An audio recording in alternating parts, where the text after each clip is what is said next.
to my computer, and we are live. So welcome to another edition of Fabulous Feature Friday. I'm Susan Bach, your host for this weekly event, and our featured guest today is Eileen Lichtenstein. So welcome, Eileen. Thanks so much, Susan. Thanks so much for having me on your show. I'm delighted and honored. It's truly my pleasure, and I am totally intrigued with your topic. So let's just jump right in. Sure. And I want to take just a minute to read a real brief bio about Eileen so that you, the viewers, have a chance to grasp the breadth of all of the experience that she'll be sharing with us today. So she is the CEO of Balance and Power, Inc. and the author of Soar with Resilience. This is an interactive book of overcoming obstacles and achieving success. I really want to take that in. Overcoming obstacles and achieving success. Oh, that just feels great to even say it. Eileen's books specialize in personal development and executive coaching and training, and her background includes biofeedback, parent-centered coaching, and EFT. So welcome to our call today. Thanks so much again. The first question I'd like to ask is your topic of work-life integration, Eileen. So tell me, what is work-life integration and how is that different than work-life balance?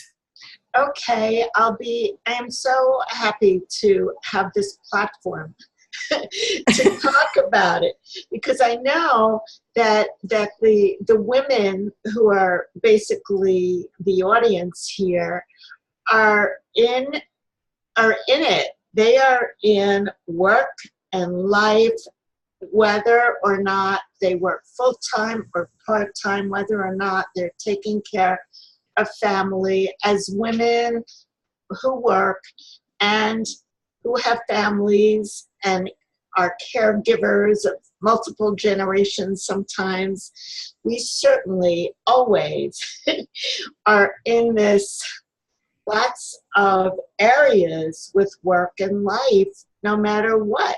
So formally, there was what was advocated around this topic was having equal percentages of each section, like section of a pie in life. It was called the Wheel of Life. I actually recall giving a presentation to the New York City ICF, International Coaching Federation group, on this topic before PowerPoint with the easel and the flip chart with all the, circles and pies. And yeah, that was it. That's what that was part of our coaching skill set, so to speak.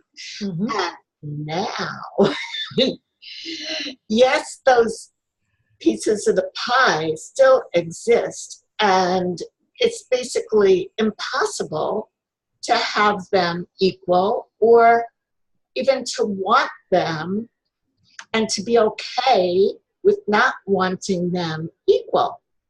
So without any guilt, without any, I'm not doing the right thing, none of that now.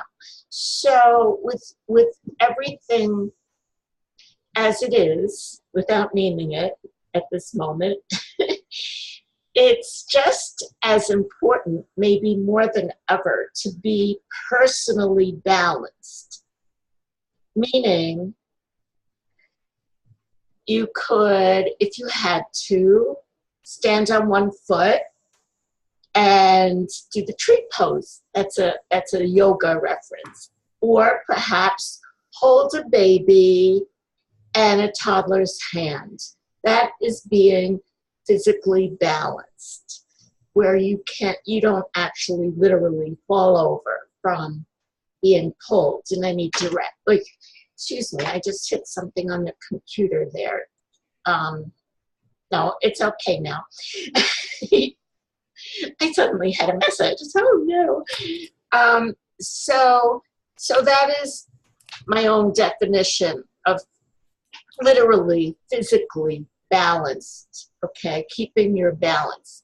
Now, it's really important and to be integratively, if that's a word, balanced, then we have to do the juggling that we have to do and do it each segment, however we want to see it, do it well or get rid of it.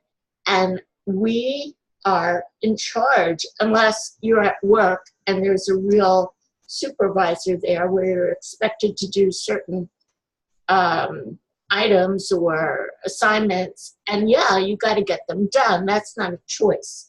But Right. when we have a choice, it's our prioritizing that comes into play. It's about not being a perfectionist Ah, and usually not procrastinating. two So, powerful words. yeah, and I do explore that a lot in my book, in my books. So it's part of feeling overwhelmed sometimes when we do either of those things too much. And overwhelmed is one of the definitions of stress, feeling overwhelmed. So stress, if I may continue speaking. Jeez. Yeah, okay. If you have any questions, just interrupt me. Stress in the is a perfectly natural, okay, human emotion.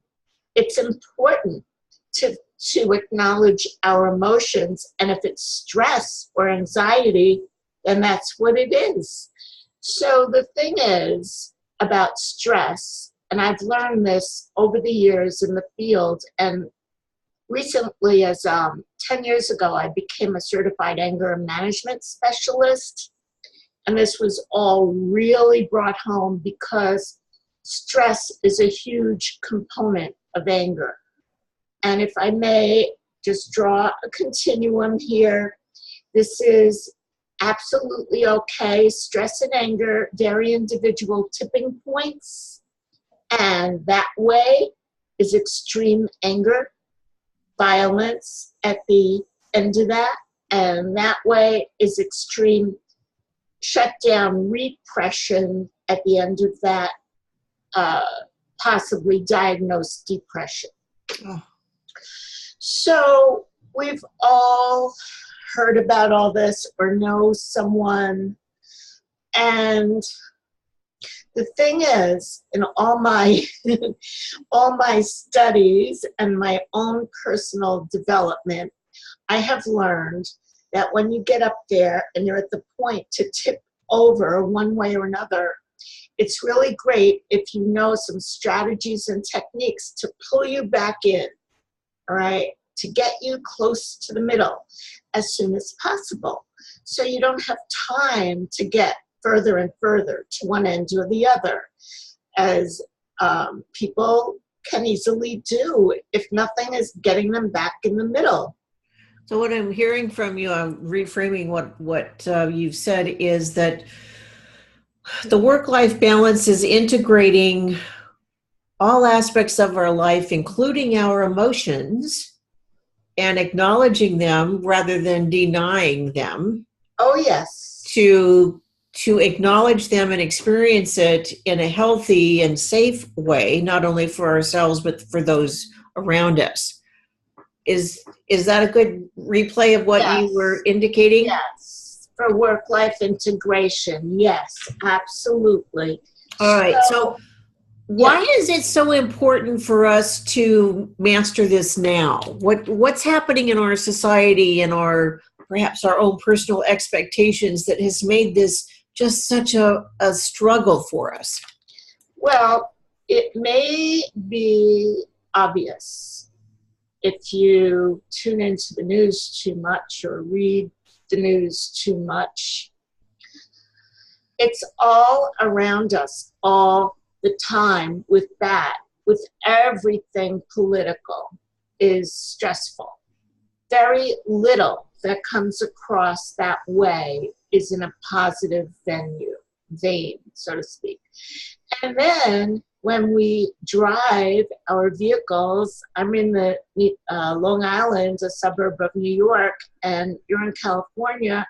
When we drive our vehicles and are cut off or have to maintain a higher speed, 20 above the speed limit, so no one crashes up our behind, that to me is really stressful.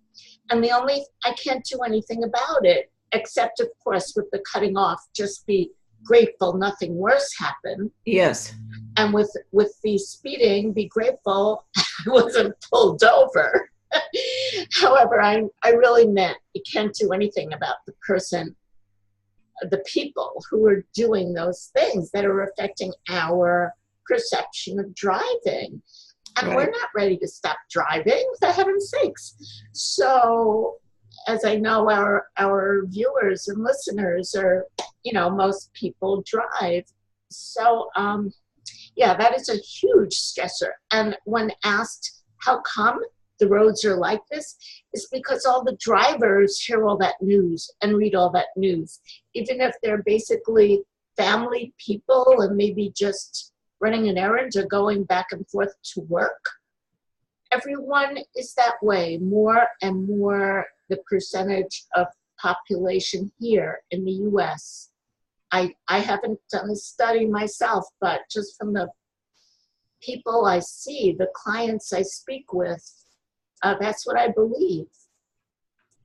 I would say that in my experience, another indicator too is the amount of medication Oh, yes. that unfortunately people are having to take just to be able to manage these stressful moments, the emotions that are not comfortable for us and that we just really can't deal with. Now, thank goodness that we have medication to take, but there seems to be such a need, again, because the pressure, or your word, the stress, is so intense that we just don't oftentimes have the ability to cope with it within ourselves. We cannot process it or deal with it. So I'm a real advocate of learning the strategies and techniques, and I teach them. And if you're not with me, I'm sure you could learn them somewhere or online or anything. And it's so helpful to know, because even with distractions, children and pets or whatever may be around you, you can take some breaths and just temporarily bring the level down or in, or whatever you want to think about that way. It's totally doable. Well, if you would please just take a few minutes, Eileen, and share some other examples of what we could do in the moment to help us achieve this integration. Oh, sure. Good question. So if you're at the computer for a long time, it's really good to stand up and stretch, even go outside if it's doable, if the weather or the office permit you doing that. And they even have studies now that exercise, when done outside in nature, is even more effective than going to the gym. And which brings me to exercise. Yes, exercise is such a natural stress reducer. And some people take to it naturally, and for some it's a chore. Well, if it's a chore, it's just one of those necessary chores that have to get done to make you feel better. I was at a healthy lifestyle class earlier this week, and one of the participants was saying that her mindset was that she just hates to exercise. she just really doesn't like it. And what I admired with the facilitator is that she engaged in appreciative inquiry with this individual to discover some activities that they really enjoyed doing, one of which was taking nature walks. And so the logical progression was then to integrate, there's that word again, integrate time in her calendar to take maybe a nature walk 3 or 4 times a week. And unbeknownst to me, the Sierra Club throughout the United States has various locations where you can meet up during the week and on weekends for short walks, intermediate, and a more strenuous hike. So I thought that was a great resource to know that here in Southern California, in the hills, we have the ability, if we're interested, in just meeting up. Not only does it give us the physical activity, to your point, also being outdoors and engaging in nature, but also the chance to meet some new people and expand our connections. Absolutely. And this is something I hear more and more, that people feel isolated, and they are asking me for resources short of volunteering somewhere. If, for instance, they're not currently working, I'm thinking of some clients who are not currently working. And I haven't mentioned, oh, I hit that thing again. But you're not seeing it, so no matter. Okay.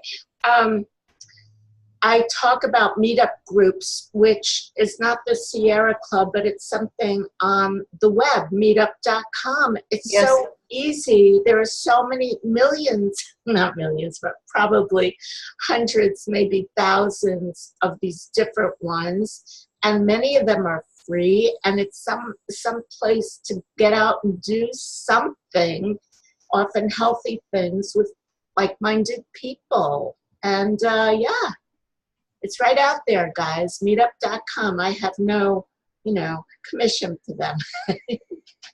I think that's such an important suggestion to make about, and you mentioned the word isolation. The work that most of us do, if we're solopreneurs or entrepreneurs with a home-based business, we are isolated much of the time. And before we went on air, you and I were talking about the challenges of technology. My cat walked in on cue, so I'm not isolated. So funny. He just walked in. Yes, but I left the door open for him, and he walked in and he meowed just as you said that, and now he's walking out. All right. Charming. I think that our pets are angels on loan to us. I'm such a pet lover. But anyway, back to the isolation, and you and I were talking about the challenges of technology, that for those of us who are more creative or heart-centered or soulful in our approach, the technology or technological aspects of being a business owner don't necessarily come easily. In fact, for me, I can say that is one of the big stressors in my life, because I am of the generation that didn't grow up with texting, that did not have the comfortability with technology that we do today. So could you take a few minutes maybe and give us some suggestions on for those of us who are suffering from stress around technology, how could we deal with that? Well, to kind of pace yourself is one thing. It's impossible, even for those who are well-versed in technology, to do things super quick. Usually things have a few steps. And if you need to learn what steps those are, then it's even longer. So with time, it's about giving yourself more time, I think, than you may think is necessary. Extra time. And if you have extra time, okay, so you could take a break. You could have what a concept. Fruit. You could go outside. Right. You could pet your pet, You could say hi to your child, whatever it may be. And speaking of technology, I really find it extra important to possibly even write it in your calendar, device-free hour. Oh, unplug completely. Unplug, especially they recommend, and I know how difficult it can be, they recommend at least 1 hour before shut-eye, before you want to close your eyes and fall asleep. It will help if you're device-free for 1 hour before that, and to make maybe a whole afternoon or one day of the weekend or something give yourself a break. So important. Thank you for that reminder. And I think it's very indicative that we actually have to calendar this. Exactly. Our calendars are just so full. We live by the time. The other thing that I was just taking in from what you said is to have more patience with myself or with the situation or with the technology. Yes. It's my need for it to be perfect, or it's not my inner voice, but my critical voice saying you need to do this just right, and that contributes to the pressure and the stress. And the So frustration. giving myself permission to say, it doesn't have to be perfect, and to be patient and more relaxed. Yes. Then it seems to come together more easily. Yes, absolutely. I have found that and have worked with clients about that. And a modality I work with is EFT, Emotional Freedom Technique tapping. Mm-hmm. That is can be a life changer. And you can learn it yourself. However, it's really most easily learned with a guide. And it's something I do. I could teach someone on Zoom or Skype. And also I do have the office in Long Island. A beautiful building, by the way. Oh, yeah, it is. The RXR Plaza in Uniondale. Beautiful. So one other suggestion that you might have that you can share with us? Okay, music. Music can be an instant mood changer. And it's really helpful to listen to something with the end in mind. Like, let's say you're really being impatient and this and that, like along those lines. So listen to some jazz or some kind of relaxation music that is not jumpy. For me, like when I'm driving and I have to really not be too relaxed with all those driving in New York City, yeah, that would be intense. All those in Long Island. I don't drive in New York City. I listen to like classic rock because I know every word. I don't have to be taken by the words, and it's very usually upbeat and a beat. It's almost like a meditation because I'm not paying attention to it, but it's there. Right. It's my personal thing. Some people don't like driving with music at all. Okay. Well, then in that case, perhaps they could listen to a TED Talk or... Oh, yeah, of course. There are books on tape and everything. Yes. But just music, even at home, just dancing around the living room or with your baby or whatever it may be. I always like that. I was reading an article earlier today, and one of the messages in this article is that when we look in the mirror, we are looking at our harshest critic. Oh, yeah, which is reminding me, unless I'm interrupting you here, that smiling and laughing is a great stress reducer, one of the best, the way the muscles happen. And if you just look in the mirror, and I remember doing this, being really in a upset way one day, many years ago, and I looked in the mirror. I just learned about this, and I looked awful to me. And I forced myself to smile, and it was so silly, I just cracked up. I left. So, yeah, there it is. 1, 2, 3. Truth, you just reminded me of, I'll share something I've not shared with the audience before, but what helps me when I need to change the frequency of my emotion, of my thinking, of my being, is I will go to YouTube and listen to recordings or watch recordings of babies laughing, and you can't help but laugh. I mean, there's this giggle that comes up from within, and that's just an instant mood changer for me. And yes, easy to access. Thanks for adding that. Yeah, most people feel that way. Great. Well, I can't believe how fast this has gone. Our time's almost up, Eileen, but the salient points that I would like to play back is the importance then of the integration of work life is, just in one word, I will say acceptance of all of the aspects of our life that, and all of the demands that are put on us, and a realistic expectation of how we can respond and react to those. Absolutely. That is a really good summary. Oh, good. It's our choice. It's each individual's choice.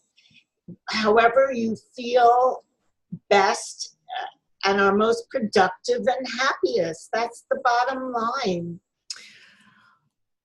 I don't believe that we were put on this earth to be miserable. Although we can easily make ourselves that way. So thank you for this reminder of the goodness that we can, in fact, tap into within, and the shifts that we can make that will allow us to, I'll just say, experience life at a much higher level. And just, I know we have like 1 minute, just to possibly reframe the situation cognitively in your mind in order to be able to shift. See it differently. See it through different lenses. Shift in perspective. As we wrap up, Eileen, would you please take just a minute and tell us about the free gift that you have for our viewers today? Yes, I have 3 ebooks that you each will receive. Overcoming Overwhelm, EFT Tapping, and Anger Management, as well as an MP3 from Moving Meditation Fitness, which is an audio program that I produced many, many moons ago. Excellent. That's very generous. So thank you for that. And thank you for sharing your heartfelt passion with us today. You've given me some great tips, and our audience some great suggestions, I think, on what we can do, the choices that we can make to engage in life the way we would like, and to show up of more of who we are. It's been a pleasure. Thank you, Susan. Thank you. And thanks once again for joining us on Fabulous Feature Friday. We'll see you next week at the same time in the same place. This is Susan Bach saying bye for now.